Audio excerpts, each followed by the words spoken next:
ایک حدیث میں آپ کے سامنے پڑھ رہا ہوں، اس حدیث کو امام احمد نے اپنی مسند کے اندر نقل کیا ہے۔ اس حدیث کے راوی حضرت معاذ ابن جبل رضی اللہ تعالی عنہ ہیں۔ اس حدیث کو بھی ذرا سن لیجئے تاکہ دونوں قرآن کی یہ آیتیں اور اس حدیث کو سننے کے بعد بات کو آپ اچھی طریقے سے سمجھ سکیں اور مجھے اپنی بات کو آگے بڑھانے میں آسانی ہو سکے۔ وعن معاذ بن جبل رضی اللہ تعالی عنہ قال اوصانی رسول اللہ صلی اللہ علیہ وسلم بعشر کلمات لا تشرک باللہ شیئا وَإِن قُتِلْتَ أَوْ حُرِّقْتَ وَلَا تَعُقَّنَّ وَالِدَيْكَ وَإِنْ أَمَرَاكَ أَن تَخْرُجَ مِنْ مَالِكَ وَأَهْلِكَ وَلَا تَتْرُكَنَّ صَلَاةً مَكْتُوبَةً مُتَعَمِّدًا فَإِنَّ مَنْ تَرَكَ صَلَاةً مَكْتُوبَةً مُتَعَمِّدًا فَقَدْ بَرِئَتْ مِنْهُ ذِمَّةُ اللَّهِ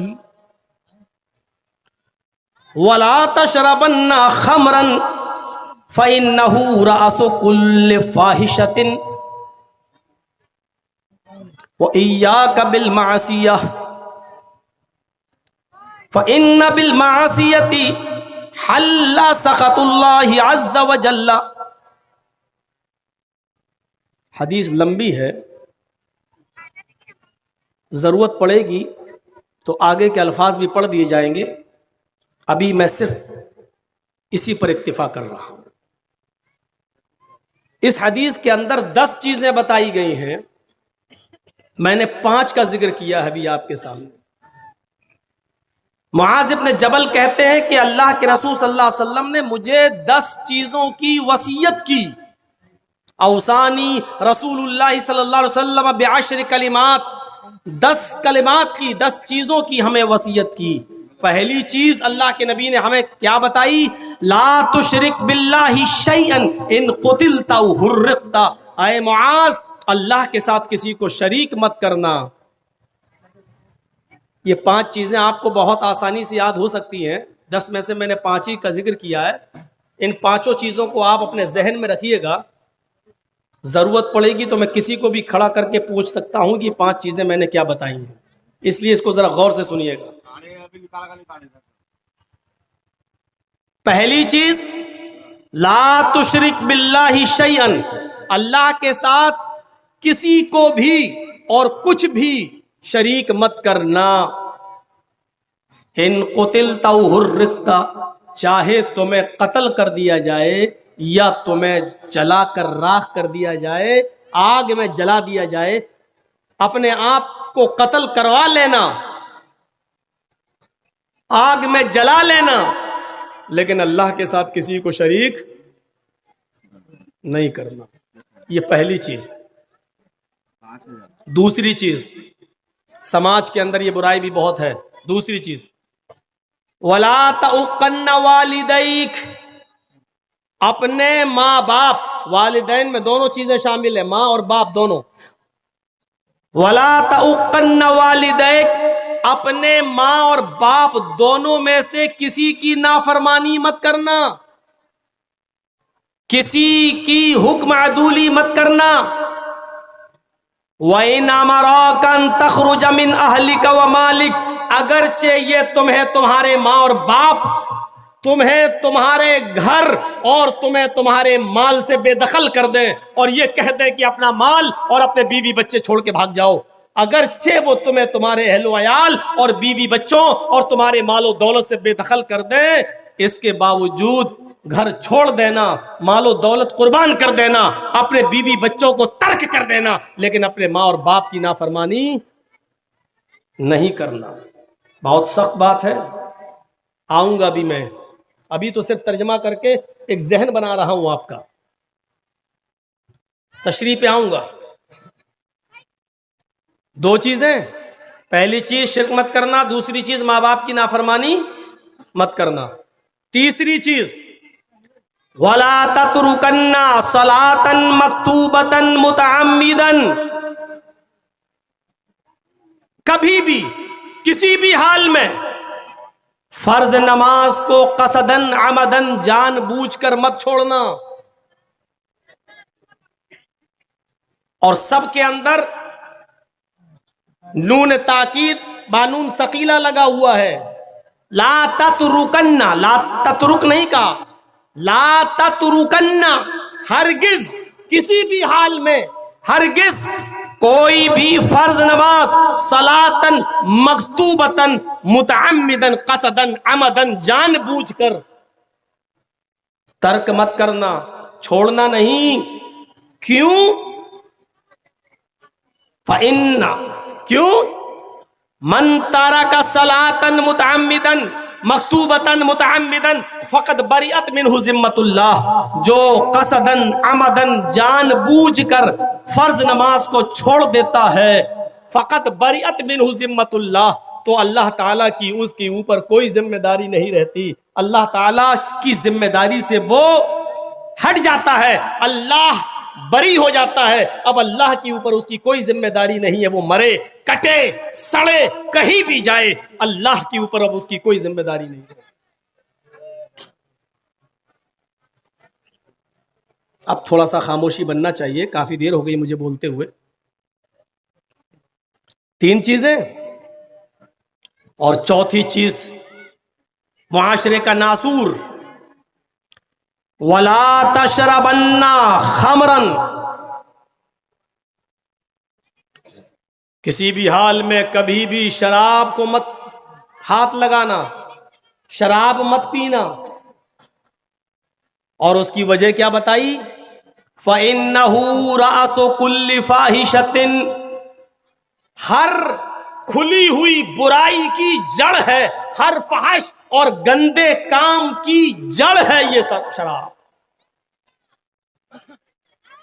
فَإِنَّهُ رَأْسُ كُلِّ فَاحِشَةٍ، ہر فحش، ہر گندے اور ہر گھٹیا، ہر گندے کام کی جڑ ہے، ہر گندے کام کی سردار ہے یہ شراب. چار چیزیں. پانچویں چیز وَإِيَّاكَ بِالْمَعَاصِيَةِ فَإِنَّ بِالْمَعَاصِيَةِ حَلَّ سَخَطُ اللَّهِ، معصیت، گناہ اور اللہ کی نافرمانی کے کوئی بھی کام مت کرنا، اس سے دور رہنا. فَإِنَّ بِالْمَعَاصِيَةِ حَلَّ سَخَطُ اللَّهِ، جس سوسائٹی میں، جس معاشرے میں، جس سماج میں اللہ کی نافرمانی کے کام زیادہ ہونے لگتے ہیں، حل سخط اللہ عز و جل، اس علاقے اور اس بستی پر اللہ کا عذاب حلال ہو جاتا ہے، اللہ کا غصہ حلال ہو جاتا ہے، اللہ رب العالمین کا عذاب اس بستی پر فرض ہو جاتا ہے. اللہ رب العالمین اس بستی پر کبھی بھی اپنا عذاب نازل کر سکتا ہے، اس بستی کو کبھی بھی اپنے عذاب سے ہلاک و برباد کر سکتا ہے. حلال ہو جاتا ہے اللہ پر اس جگہ پر، اس بستی پر اپنے عذاب کو نازل کرنا. پانچ چیزیں، پتہ نہیں آگے چل پائیں گے یا نہیں چل پائیں گے، تھوڑا سا اور ذکر کر دیتا ہوں اس کے بعد بھی. وَإِيَّاكَ وَالْفَرَارِ وَإِنْ هَلَكَ النَّاسِ، اگر کوئی جنگ لڑ رہے ہو اور دشمن تمہارے سامنے بہت زیادہ تعداد میں ہو، اور وہ لڑائی اعلاء کلمت اللہ کے لیے ہو، اسلامی جنگ ہو، اللہ کے کلمے کو بلند کرنے کے لیے لڑ رہے ہو، تو دشمنوں کی تعداد دیکھ کر بھاگنا نہیں، پیٹھ پھیر کر مت جانا، لڑتے رہنا. وَإِنْ هَلَكَ النَّاسِ، اگرچہ لوگ ہلاک ہو جائیں، اگرچہ لوگ برباد ہو جائیں، لیکن منہ پھیر کے مت جانا، پیٹھ گھما کے مت جانا. 6 چیزیں. ساتویں چیز ایک اور بتائی، وَإِذَا أَصَابَ النَّاسَ مَوْتٌ وَأَنْتَ فِيهِمْ فَاثْبُتْ، اگر تم کسی گاؤں میں، کسی شہر میں، کسی بستی میں، کسی محلے میں رہ رہے ہو اور وہاں موتیں ہونے لگے، کوئی بیماری پھیل جائے، کوئی بیماری پھیل جائے اور تم اس بستی میں موجود ہو، فَاثْبُتْ، تو اس بستی کو چھوڑ کے مت بھاگنا، اسی بستی میں رہنا۔ وَإِذَا أَصَابَ النَّاسَ مَوْتٌ، لوگوں کو موتیں آنے لگے، کوئی بیماری پھیل جائے اور تم اس بستی میں موجود ہو، فَاثْبُتْ، تو اسی بستی میں رہنا، اس بستی کو چھوڑ کے مت جانا، کیونکہ اس بستی میں تم جو بیماری لے کر بیماری پھیلی ہے، اب اس بستی سے تم دوسری بستی میں جاؤ گے تو یہ بیماری دوسری بستی کے اندر بھی پھیل جائے گی۔ شاید ہمارے دیش کے پردھان منتری نے اسی حدیث کے ٹکڑے پر عمل کیا تھا، اسی لیے کہا تھا کہ جو جہاں ہے وہیں رک جائے، ادھر ادھر نہ بھاگے۔ ٹرینیں بند کر دیں، فلائٹ بند کر دیے، جہاز بند کر دیے، وہ الگ بات ہے، بیچارے مزدور برداشت نہیں کر پائے تو آئے اور نکلے، سوچ رہے تھے ٹرینیں بند ہیں کہاں سے آئیں گی، پٹریوں پہ سو رہے تھے اور اسی وقت ٹرینیں بھی گزرنے کو تھیں۔ لیکن حدیث یہی ہے، اگر کسی بستی میں کوئی خطرناک بیماری پھیلی اور اس بیماری سے اگر موتیں ہو رہی ہیں اور آپ اس بستی میں موجود ہیں تو وہیں رہو، اس بستی کو چھوڑ کر مت بھاگو، فَاثْبُتْ، اسی کے اندر رہو۔ 7 چیزیں ہو گئیں اور 8ویں چیز بتائی، وَأَنفِقْ عَلَىٰ عَيَالِكَ مِن طَوْلِكَ۔ اے بھیا، ارے یار یہ لوگ یہ تو مجھے بھی بھلوا دیں گے، کتنی چیزیں ہوئی میں بھی بھول جاؤں گا۔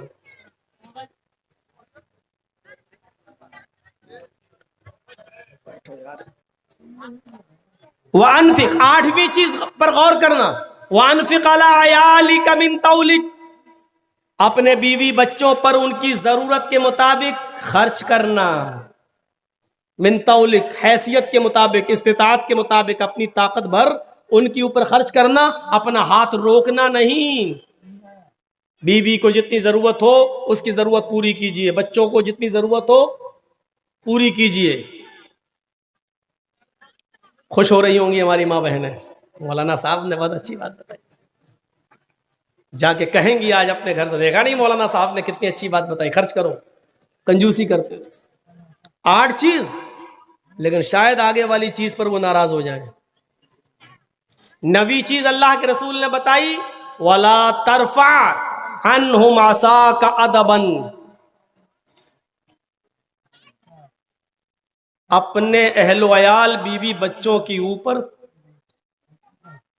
ایک ڈنڈا ان کی گردن پر رکھے رہنا۔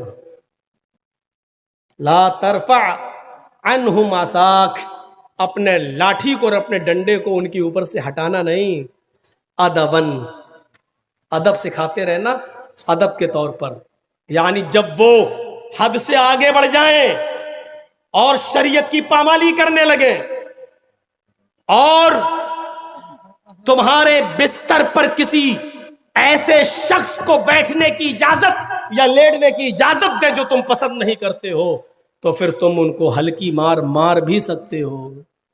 مولانا صاحب پہلے والی بات تو صحیح تھی، دوسری تم نے بہت خطرناک بتائی۔